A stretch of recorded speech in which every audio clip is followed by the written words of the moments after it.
በስመ አብ ወወልድ ወመንፈስ ቅዱስ አሐዱ አምላክ አሜን። ስንክሳር ሐምሌ 14 ታላቁ አባ መቃርስና ሰማዕቱ አሞንዮስ። በዚህችም ቀን የታላቁ አባ መቃርስና የሰማዕቱ አሞንዮስ መታሰቢያቸው ነው።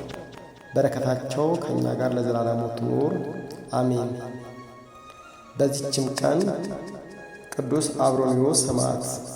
አንድ አምላክ በሆነ በአብ በወልድ በመንፈስ ቅዱስ ስም ሐምሌ 14 በዚች ቀን ጌታ ክርስቶስ ጭፍራ ቅዱስ አብሮኮንዮስ በሰማዕትነት አረፈ። የዚህም ቅዱስ ትውልዱ ከኢየሩሳሌም ነው።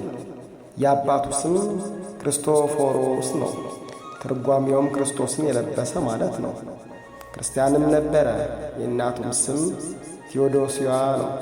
እርሷ ግን ጣዖታትን ታመልክ ነበረ። አባቱም ባረፈ ጊዜ እናቱ ወሰደችው። ከእርሱም ጋር ብዙ ገንዘብ ይዛ ወደ አንጾኪያ ከተማ ሄደች።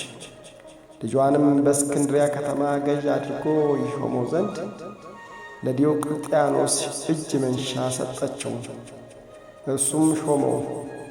የሹመት ደብዳቤውንም ጽፎ ክርስቲያኖችን እንዲያሰቃይ አዘዘው። ከአንጾኪያም ከተማ ወጥቶ ጥቂት እንደተጓዘ ወደ እርሱ የሚያስፈራ ቃል ከሰማይ መጣ። በስሙም ጠርቶ እንዲህ አለው፣ ከሃዲው ዲዮቅልጥያኖስ እንዳዘዘ ብታደርግ አንተ በክፉ አሟሟት ትሞታለህ። እርሱም ራስን ትገልጥልኝ ዘንድ ጌታዬ ሆይ እለምንሃለሁ አለ። ወዲያውኑም የብርሃን መስቀል ታየው። ዳግመኛም በኢየሩሳሌም የተሰቀልኩ ሕያው እግዚአብሔር ልጅ ኢየሱስ ክርስቶስ እኔ ነኝ የሚለውን ቃል ሰማ። ይህንንም ቃል በሰማ ጊዜ እጅግ ፈራ።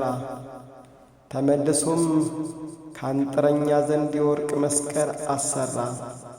ከዚህም በኋላ ወደ እስክንድሪያ ከተማ ተጓዘ። በጉዞም ውስጥ ሊገድሉት ዓመፀኞች አረማውያን ተነሱበት። እርሱም በእነርሱ ላይ በርትቶ ክብር ይግባውና በጌታ ክርስቶስ መስቀል ድል አደረጋቸው። እናቱም በጦርነት ላይ ለረዱና ላዳኑ አማልክት መሥዋዕትነት ሰዋ አለችው። እርሱም እንዲህ አላት፣ እኔስ አዳኝ በሆነ በመስቀሉ ኃይል ላዳነኝ ክብር ይግባውና ለእግዚአብሔር ሰዋለሁ። ይህንንም በሰማች ጊዜ ልጇ አብሮኮንዮስ ክርስቲያን እንደሆነ ወደ ዓመፀኛ ዲዮቅልጥያኖስ ልካ ነገረችው። ዲዮቅልጥያኖስም ጭፍራ ልኮ ወደ ቂሳርያ ከተማ አስወሰደው። የቂሳርያውም ገዥ ስለ እርሱ እንዲመረምርና እንዲያሰቃየው አዘዘ። ከዚህም በኋላ ወደ መኮንኑ ባቀረቡት ጊዜ በፊቱ ቆሞ ክብር ይግባውና በጌታችን በኢየሱስ ክርስቶስ ታመነም።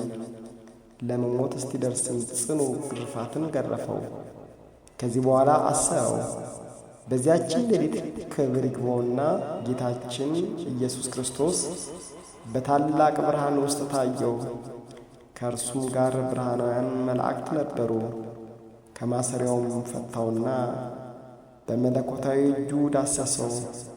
ከቁስሎቹም ሁሉ አዳነው። በማግስቱም መኮንኑ ስለ ቅዱሱ ዜና ሞቱ እንደሆነ ወይም አልሞተ እንደሆነ ጠየቀ። ለእርሱ የሞተ መስሎት ነበርና ቅዱሱም በመጣ ጊዜ ጤነኛ ሆኖ አየውና መኮንኑ አደነቀ። በዚያ የነበሩ ሕዝቡም አይተው እጅግ አደነቁ። እንዲህም እያሉ ጮኹ፣ እኛ በግልጥ ክርስቲያን ነን፣ በቅዱስ አብሮኮንዮስ አምላክ እናምናለን። ከእነርሱም ጋር 2 መኳንንት 12 ሴቶች እናቱ ዶስያስም ነበሩ። መኮንኑም ራሶቻቸውን በሰይፍ እንዲቆርጧቸው አዘዘ። እነርሱም ቆረጧቸው። በመንግሥተ ሰማያትም የሰማዕትነትን አክሊልን ሐምሌ 6 ቀን ተቀበሩ። ቅዱስ አብሮኮንዮስ ግን ምን እንደሚያደርግበት እስቲያስብ ድረስ 3 ቀን አሰረው። ከዚህም በኋላ አውጥቶ እንዲህ አለው፣ ልብ እንዲመለስ ነፍስንም እንድታድን ለአማልክትም እንድትሰዋ እነሆ በአንተ ላይ 3 ቀናት ታገስኩ። ቅዱስም እንዲህ ብሎ መለሰለት፣ መኮንን ሆይ የለም፣ ልቤ ወደ ስህተት አይመለስም። ክብር ይግባውና ከጌታዬ ከኢየሱስ ክርስቶስ በቀር ሌላ አምላክ እንደሌለ አውቄ ተረድቻለሁና ጣዖታቱም ሁሉ ከእንጨትና ከድንጋይ በሰው እጅ የተሠሩ ፍጡራን ናቸው እንጂ አማልክት አይደሉም። አይጎዱም፣ አይጠቅሙም። መኮንኑም ሰምቶ እጅግ ተቈጣ። ጎኖችንም በሰይፍ እንዲሰነጣጠቅ አዘዘ። ብዙ ከማሰቃየቱም የተነሣ መኮንኑ በሰለቸ ጊዜ ራሱን በሰይፍ ይቈርጡ ዘንድ አዘዘና ቈረጡት። በመንግሥተ ሰማያትም የሰማዕትነት አክሊል ተቀበለ። ለእግዚአብሔር ምስጋና ይሁን። እኛንም በዚህ ሰማዕት ጸሎት ይማረን፣ በረከቱም ከእኛ ጋር ለዘላለሙ ትኑር አሜን።